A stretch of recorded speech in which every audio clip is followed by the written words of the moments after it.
What's up, everybody? It is Broken Havoc right here on the Broken Havoc podcast, here to discuss, review, and break down AEW Dynamite from April 21st, 2021, from Jacksonville, Florida, in Daly's Place. Overall, this is my first AEW Dynamite review. I've been watching the show ever since it started 2 years ago on TNT, but this is my first Dynamite review.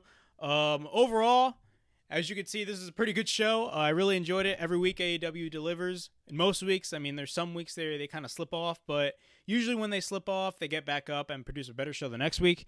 But this week was no exception. This week was a really awesome show. It was a live show. Usually what they do is basically they trade off every week. So one week it would be a tape show, and then the next week it would be a live show. In this case, it was a live show. Next week is going to be a taped show. Unlike WWE, where they do live shows every week. But before the pandemic hit, AEW was doing live shows every week. Overall, this show was a pretty good show. It felt kind of usually when it comes to live shows like this, I mean, when the match ends, they literally rush and go straight to a backstage segment or all that stuff. But hey, it is what it is. The first match to happen is Ricky Starks versus Hangman Page. Quick thoughts on this match. I really enjoyed this match. Page got a lot of offense in this match, to be honest. Ricky Starks was just getting dominated in this match. He was literally getting beaten shits, for lack of a better term, but it is what it is. Ricky Starks is the heel, and Hangman, of course, is the babyface. I do believe that Hangman Page will be the AEW World Champion by the end of the year. I feel like it's just going to be happening. It has to happen, in my opinion. It just has to. On commentary, they keep on mentioning that he is the number one ranked competitor in AEW right now. Yes, they still have the rankings. Over time, they kind of dimmed down and just stopped mentioning the rankings, even though they still exist. But thankfully, they're mentioning it finally, because usually what happens is like you focus on something on a wrestling show, then over time, throughout the span of a couple months, they start to dim down and stop being mentioned throughout the course of a few months. But it is what it is. We get Taz on commentary because Ricky Starks is part of Team Taz, which. Thoughts on Team Taz? I really enjoy Team Taz, but at the same time, ever since, a month or two ago, they started kind of going downhill. I believe ever since Revolution, I feel like they just started to go downhill and really nobody cared about them anymore. But I still enjoy Team Taz. They're really awesome. Quick notes on the match. We got a waist lock by Ricky Starks, arm drags and headlocks by Hangman, both face off, boots and chops by Hangman, power slam by Hangman by catching Ricky from doing a leapfrog. Hangman is taking control over Ricky Starks. Drops Starks on the apron, but proceeds to jump over the top rope on Starks. Fall away slam by Hangman. He goes for the pin attempt, but gets a 2. Starks begins to take control by escaping and countering Hangman's moves. Hits some flare chops in the corner to retaliate, but Ricky Irish whips Hangman in the corner. Turnbuckle in devastating fashion, by the way. Literally, Ricky Starks just sent Hangman Page to the corner of that ring, and Hangman just sold it like crazy. It must have been painful, in my opinion. He tries to go for a sleeper hold, but Hangman goes for a belly-to-belly suplex, but Ricky stands up after he gets hit with that move.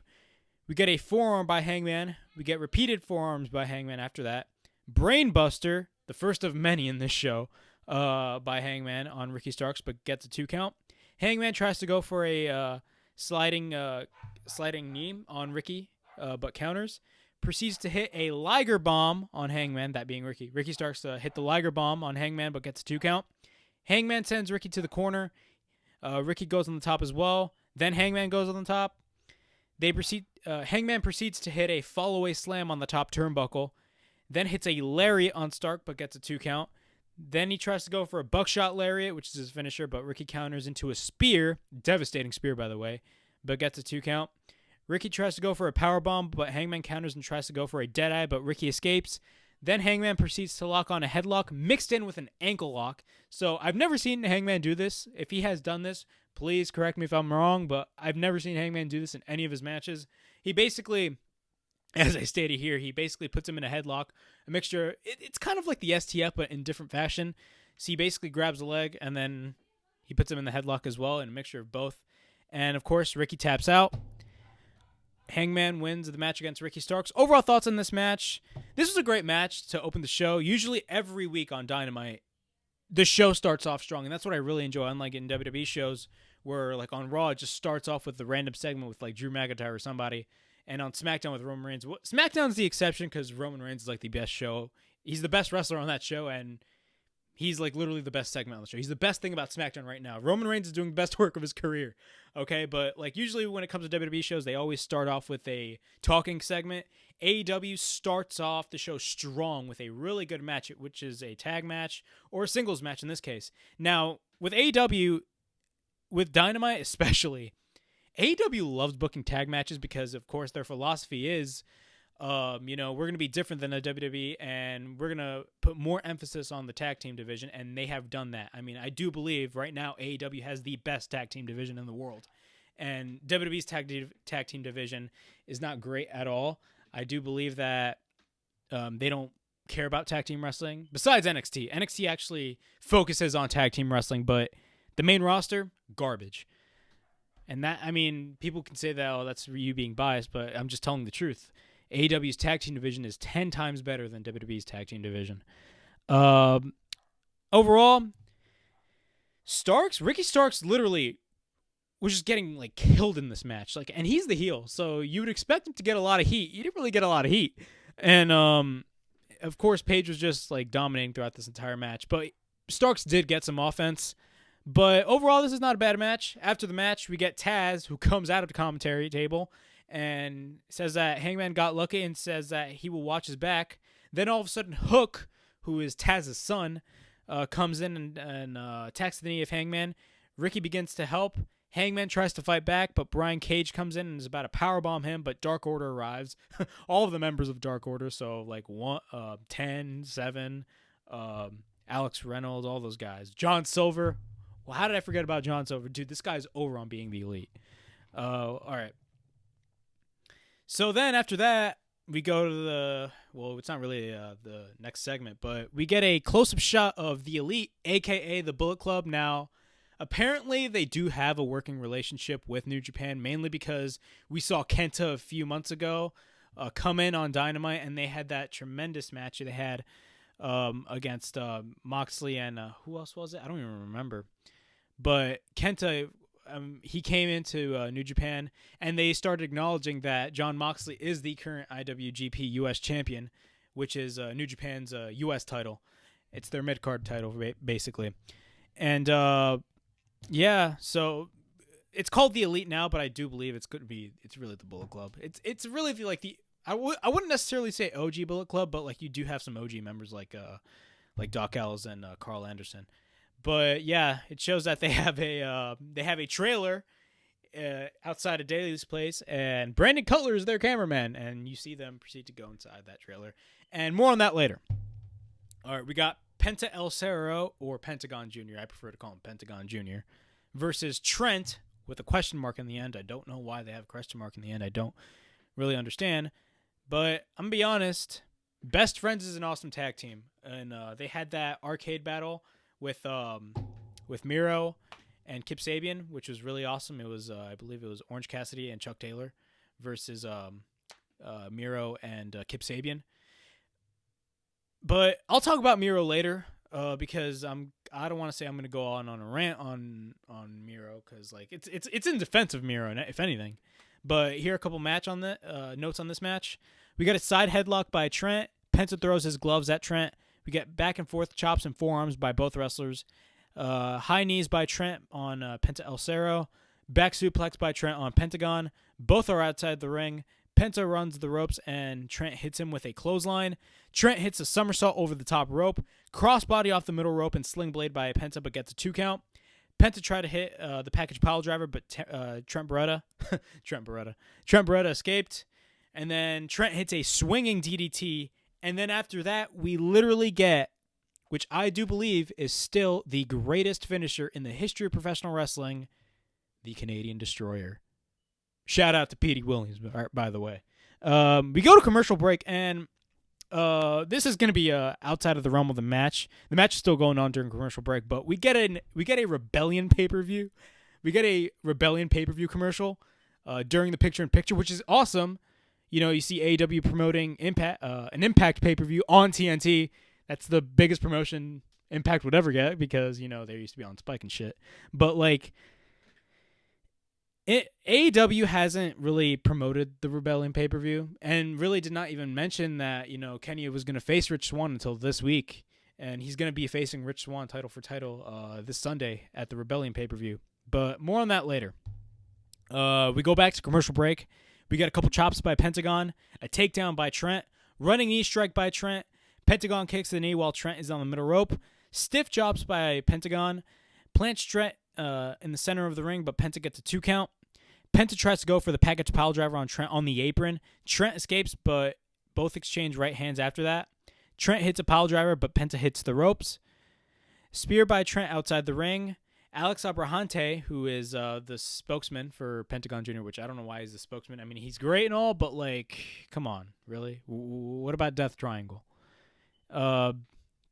He basically interferes and says that all his friends suck and his mother sucks. So Sue, who is Trent's mother, says that, you know, Alex be saying that garbage. And then he grabs a chair. Orange Cassidy is behind Alex in the ring, but the referee is distracted. Pentagon super kicks Cassidy, and Pentagon's known to hit awesome super kicks, by the way. Then we get a package pile driver on Trent by Pentagon, and Pentagon wins the match with a 3 count. Overall, this is a pretty awesome match. Pentagon proves every time he wrestles that he is phenomenal, but I do think he is in the realm of, you know, his tag partner Phoenix. I do wholeheartedly believe that Rey Fenix is the modern-day Rey Mysterio. Rey Fenix is a phenomenal wrestler, and literally you can just name a lot of dream matches off the top of my head, just featuring Rey Fenix. Rey Fenix is phenomenal, but hey, right here we're talking about Pentagon. Pentagon is awesome. There we go. Next segment, we got Jim Ross. By God, we got Jim Ross interviewing the Pinnacle, which, of course, is the modern-day version of the Four Horsemen. There's many different incarnations of the Four Horsemen. I do believe Evolution was kind of a 2000s moderation of the Four Horsemen. I mean, like, you had Ric Flair was the past, Triple H was the present, and, of course, you had your future in Randy Orton, Batista. And, of course, in TNA, you had the Fortune faction, which lasted for, like, a year, and then, like, it's forgettable. But this faction, I really enjoyed the Pinnacle. It's about time that MJF has his own faction. And a lot of people thought that when he was in the Inner Circle that, like, oh, he's a great fit. He should have been in the Inner Circle in the beginning. No, MJF is great on his own. MJF is the future of this business. I don't care what anybody says. MJF is gold, and he is the future of the wrestling business. Dude, a lot of people compare him to Ric Flair, and I do believe he's going to be the next Ric Flair. But a lot of people say, hey, he's not the next Ric Flair because he's the first MJF. And that's true. And, of course, they're going to be participating at Blood and Guts in 2 weeks' time, which, by the way, I was supposed to attend that Blood and Guts show last year at Prudential Center in Newark. I had my tickets, but as you guys know, the pandemic hit and everything went to crap. So it basically is MJF is stating that Tully is writing the plays for Blood and Guts. Wardlow says it's Silk season and MJF gets a new scarf. Then he cuts a tremendous promo, as only MJF does. And look, hear me out. I am putting over MJF. MJF is such an old school guy and an old school wrestler that this guy keeps kayfabe alive. When he's doing meet and greets and all that, he stays in character. This guy keeps kayfabe alive like it's life or death. This guy is insane and awesome. He cuts a tremendous promo on Jericho. He says that he is a mark, but not a mark for Jericho. That is because he is Maxwell Jacob Friedman. Another thing, he says that Jericho gets an F about elevating other wrestlers. He says that Jericho wrestles the people the fans already see. He says that he's the reason why they're now popular. Then he mentions Omega, Moxley, and others. MJF says when Jericho was 25, he was doing anything compared to him. He later says that he tells Jericho to leave that stooge. He calls Mike Tyson a stooge. He should leave him home and have two sides to fight each other. I got this by eWrestling News, by the way. I'm taking the stuff that I'm reading here is from eWrestling News, because when I was listening to the MJF segment, I was so invested in what he was talking about that I didn't even write my own notes on it. So the rest of the notes are mine, but just in case, I'm just getting this from eWrestling News of what I'm talking about, what MJF is saying. But yeah, he says that MJF is a mark, but not a mark for Jericho. Like I said before, he says that on May 5th because when you're in the pinnacle, you're always on top. Now, what are my thoughts on this segment? MJF, phenomenal. It gets me hyped for Blood and Guts. As you don't know, Blood and Guts is their version of War Games. And you have a lot of people on the internet. And the wrestling community is something really funny. You have a lot of people. I remember when they first announced Blood and Guts, you had a lot of people happy. Of course, a lot of people are happy. What you mean? I was happy. I'm so happy that they're bringing back War Games. You know what I mean? But you have a lot of people in the community saying that, oh, AEW is copying NXT when it comes to War Games. No. You do realize that War Games was never a WWE creation. I don't care if WWE owns the concept, not the concept, but the name War Games. WWE never created it. WWE never created the concept of War Games at all. TNA tried to do their version of War Games with Lethal Lockdown. Granted, Lethal Lockdown was a pretty unique match. I really enjoyed it. I really enjoyed the Lethal Lockdown match from 2008 at Lockdown. I actually thoroughly enjoyed it. And 2007 as well, Kurt Angle. Kurt Angle was fucking badass in that match. And you know what I'm saying? But to be honest, like, the reason why they're doing this match, of course, is to pop rating. A lot of people say that they should do it on pay-per-view, but let's be real. They're trying to pull in those ratings. Last week, AEW got a 1.2. This week's show, actually, the ratings came out. They got a 1.1, so they did keep that million mark, which is great. NXT also went up, which is awesome. See, it benefits from both shows not being head-to-head. All of their ratings go up, and everybody wins. And I feel like the concept of Blood and Guts, really, you're going to get the ratings like go up. I predict that they're going to do a 2 rating, and they're going to do a higher rating than Raw when it comes to Blood and Guts, but we'll see. But yeah, WWE never came up with the whole War Games concept, even if they own it. The idea of War Games came from Dusty Rhodes. And where's Cody Rhodes now? He's in AEW. He wants to honor his father's legacy and bring in the Blood and Guts or War Games match to AEW. They cannot use Blood and Guts. I believe they did trademark the match Beyond, but I believe that got turned down. But they're still doing Blood and Guts. Now, one thing I'm wondering about the Blood and Guts match is, how are they going to put 2 rings inside of Daly's place? Can't that only fit 1? Unless they go to that stadium and do like a... I don't know what they're going to do and how they're going to fit the 2 rings, but apparently that's the only match that's going to happen that week on Dynamite. The Blood and Guts match, that is the only match that's going to happen. In the span of a 2-hour show, I think they should have at least 1 or 2 matches in the undercard, trying to reel up the crowd and stuff, but I feel like they're trying to put all the focus on Inner Circle versus the Pinnacle. Overall, I'm excited. I do think that Blood and Guts is going to deliver. Now, granted, some people say that they should have put this match at Double or Nothing because the name makes perfect sense. I mean, Double or Nothing is a Vegas theme, but, of course, the name, Double or Nothing, Blood and Guts, 2 rings, makes the perfect sense. I even thought about it, too. I was like, if they're going to bring in War Games, like last year, before even the pandemic hit, I was saying, if AEW is going to do War Games, why not do it at Double or Nothing? Because the name makes sense. Double or Nothing, 2 rings, War Games. Oh, well. But, hey, it is what it is. But I'm glad it's going to be on free television. I mean, it's going to be on TNT. Like, that's going to be a ratings draw. I do believe so. And that's not me being biased. I just think that it's going to be a ratings draw, and I honestly believe that. But, yeah, a little more on Blood and Guts after that because we do got the Inner Circle segment. Tay Conti versus Hikaru Shida for the AEW Women's World Title. What do I say about this match? One word. Awesome. I really enjoyed this match. AEW's women's division, in the span of a year, their women's division has improved drastically. I will definitely say that. Because when Dynamite started, like, I expected Nyla Rose to beat Riho. Granted, that match was awesome back October 2nd, 2019 in Washington, D.C. at the Capital One Arena. It was a great match. But I do believe the wrong person when I do believe that Nyla Rose should have been the first AEW Women's Champion. But, like, ever since then, I mean, I feel like throughout those first few months of Dynamite, they didn't put any emphasis on the women's division, in my opinion. They didn't put any emphasis at all. They tried to bring in all these Joshi wrestlers. People that, no disrespect, but it was wrestlers that a lot of people didn't even know. Like, it was really hard for me to, like, get to know these wrestlers and all that stuff. Then the pandemic hit, and then things got a little bit worse. Nyla Rose was the champion at some point. Of course, Shida won the belt, and it was great. Shida's been a great champion, but I do believe that she hasn't been on television. Like, I can remember a few Dynamites where she was not on television. That's ridiculous.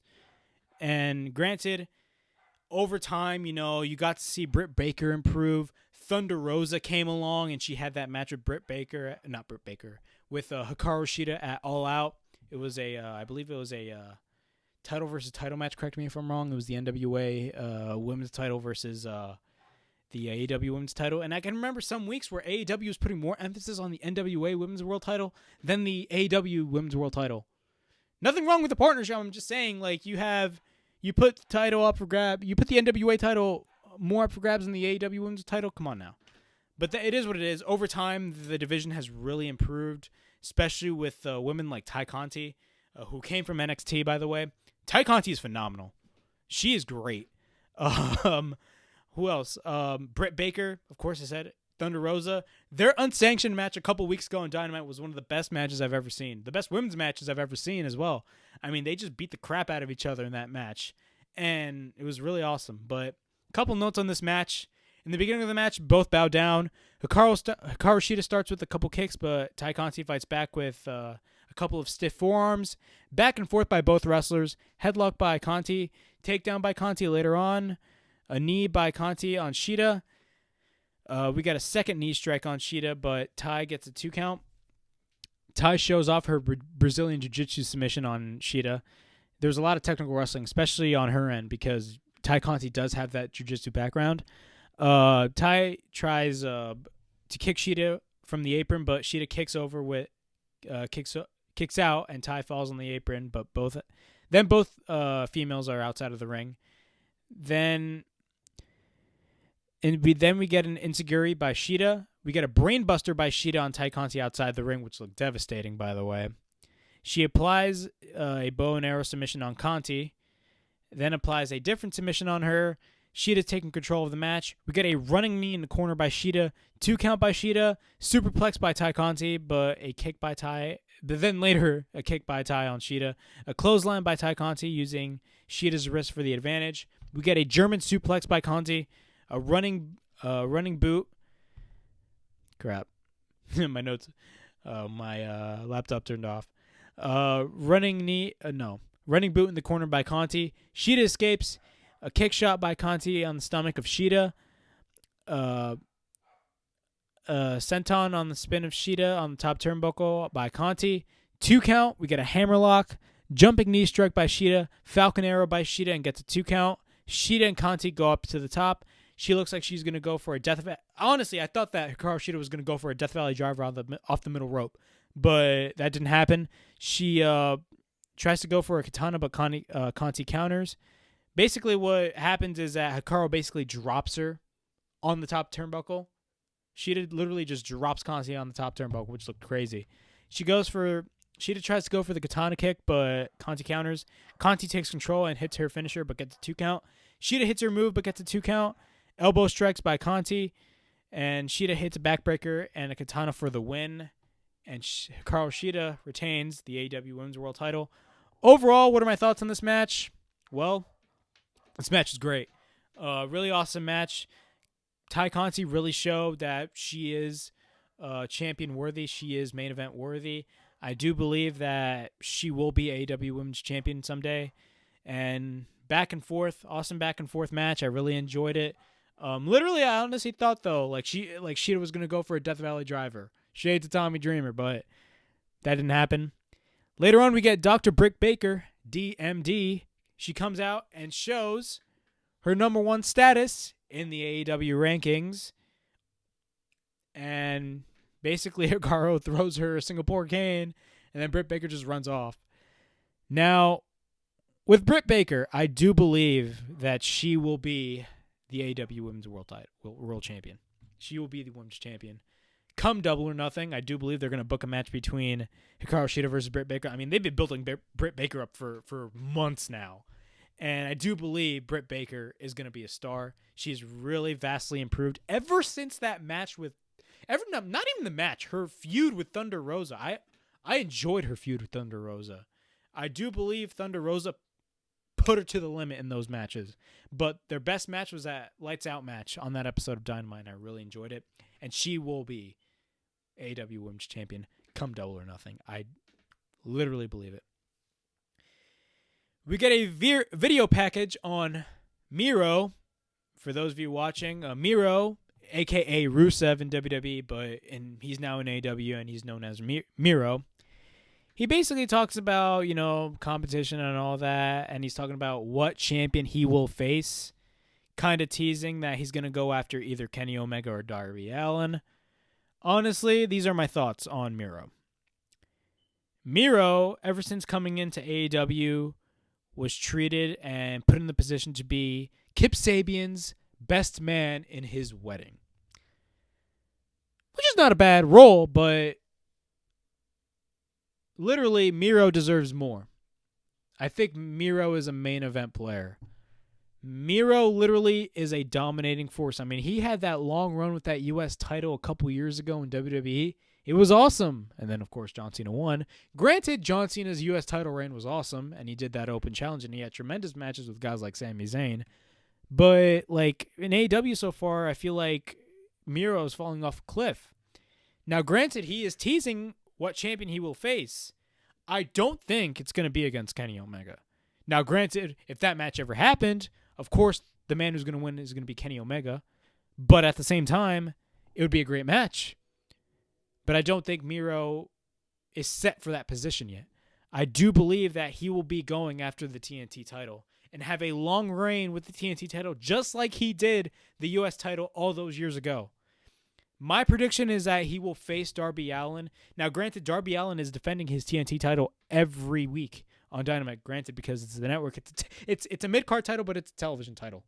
And, he's going to be... I do believe he's going to be facing Darby Allin at Double or Nothing, and it's going to be a tremendous match. You're going to have Miro dominating that whole match, and I do believe that Miro will be the TNT champion, and he will be having a long reign. Next up, we got, Tony Schiavone interviewing the Inner Circle about Blood and Guts. He says that, Jericho just cuts an awesome promo. We had Jericho speak, Hager speak, Santana speak. Santana was awesome. He was badass. Oh, the whole Inner Circle was badass. Jericho basically cuts a promo on MJF.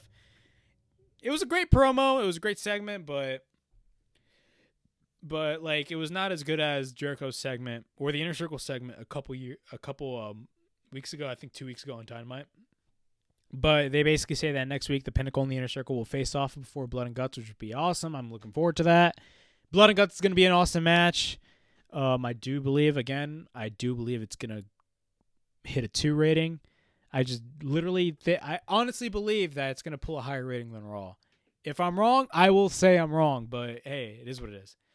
All right, next match. I'm going to go quick here. Billy Gunn versus QT Marshall. Pretty substandard match. Both brawl before the match starts. Billy Gunn is taking control, sends Marshall over the top rope, and gets a running elbow strike.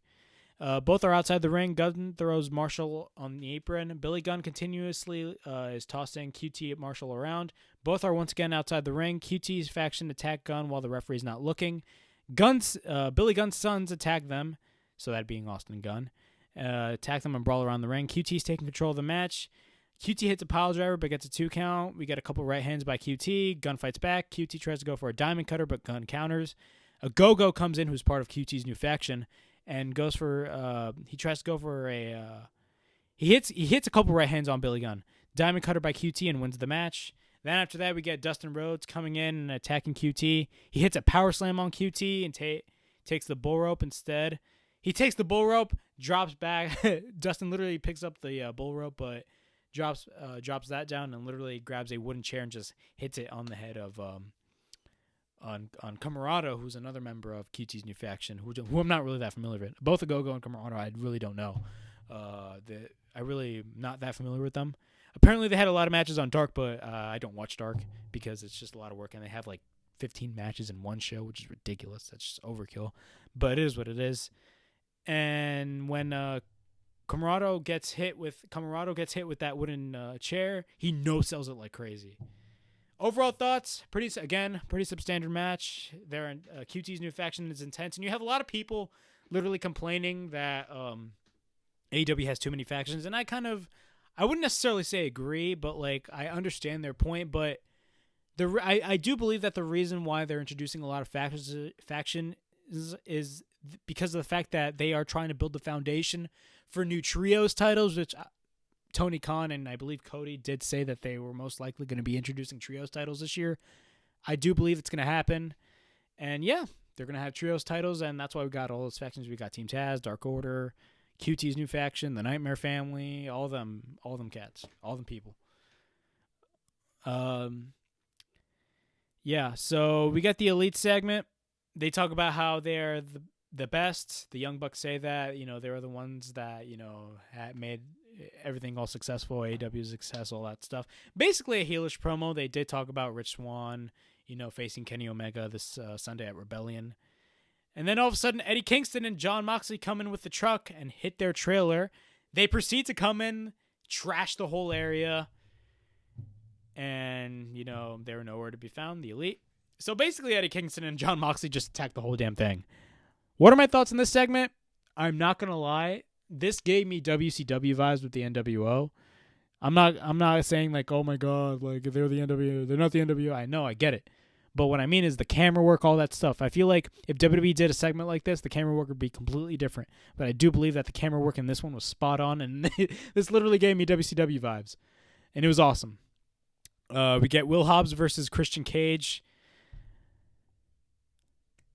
Really, quick note on this match. Christian Cage won in this match. I really didn't care for this match. Will Hobbs.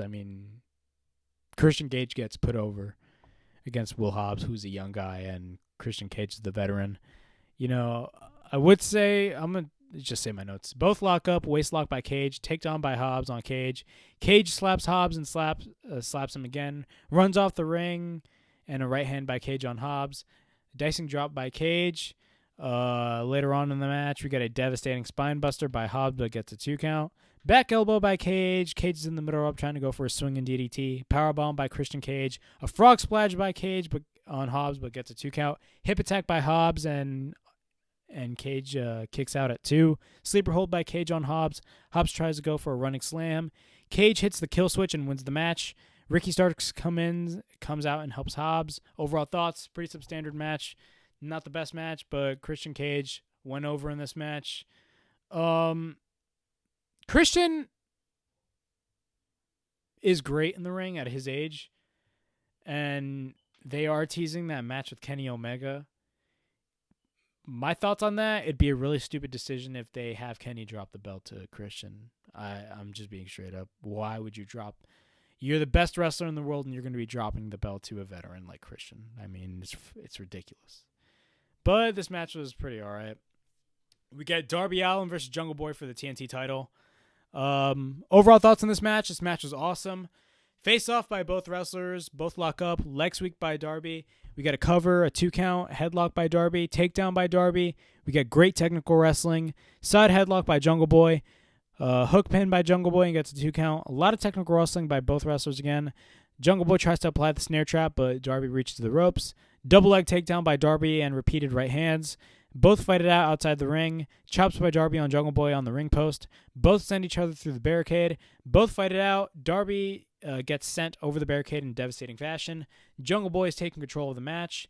Back and forth by both wrestlers. Belly-to-belly suplex by Jungle Boy on Darby Allin. German suplex later on by Jungle Boy and gets a 2 count. Then we get a tiger suplex after that by Jungle Boy. Again, gets a 2 count. A stunner by Darby, which was a counter. And then Darby is running with repeated elbows and a knee strike.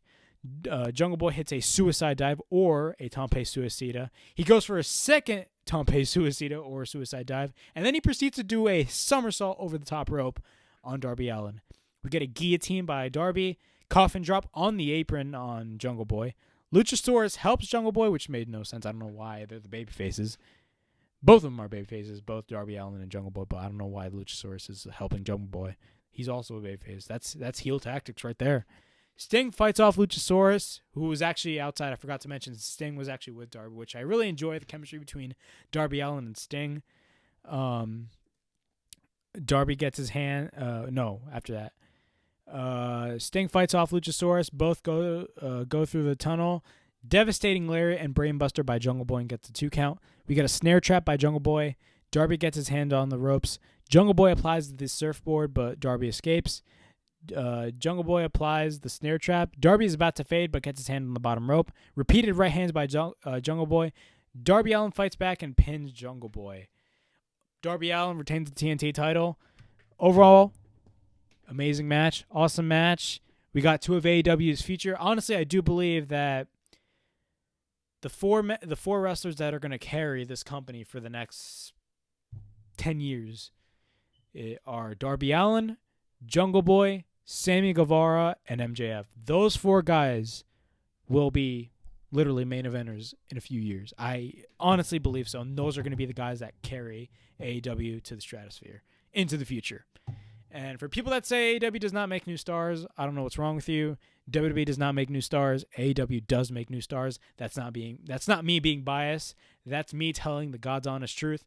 And it shows, everything in this match shows, Jungle Boy and Darby Allin are AEW's future. Then after that, we get Ethan Page and Scorpio Sky attacking Darby Allin and Jungle Boy. Lance Archer comes in to save Darby and Jungle Boy. Then Sting comes in with a baseball bat and threatens everybody. Great ending for a Dynamite. Awesome Dynamite. It was really cool. I really enjoyed the show. Better than Raw. Is if you watched my Raw review, I was really not having it. I didn't want to review the show because the show was just so bad. But overall, this was an awesome show, and I really enjoyed it, and I can't wait for the weeks to come when it comes to everything on the AEW side. Of course, we got Dynamite next week, and then in 2 weeks, we got Blood and Guts, which is the special edition of Dynamite. Honestly, this is going to be an awesome 2 weeks, and yeah, I'm really enjoying it. So, yeah, don't forget to like this video. Also, keep in touch with... click that bell for notifications, and also keep in touch with my SmackDown review, which is going to happen on Saturday because SmackDown's tomorrow, and I usually film on Saturday and do the upload the same day. And then we got Rebellion, which is the Impact Wrestling pay-per-view on Sunday, and you're going to be having that review on Monday. So keep in touch with that. And as always, it is Broken Havoc signing out.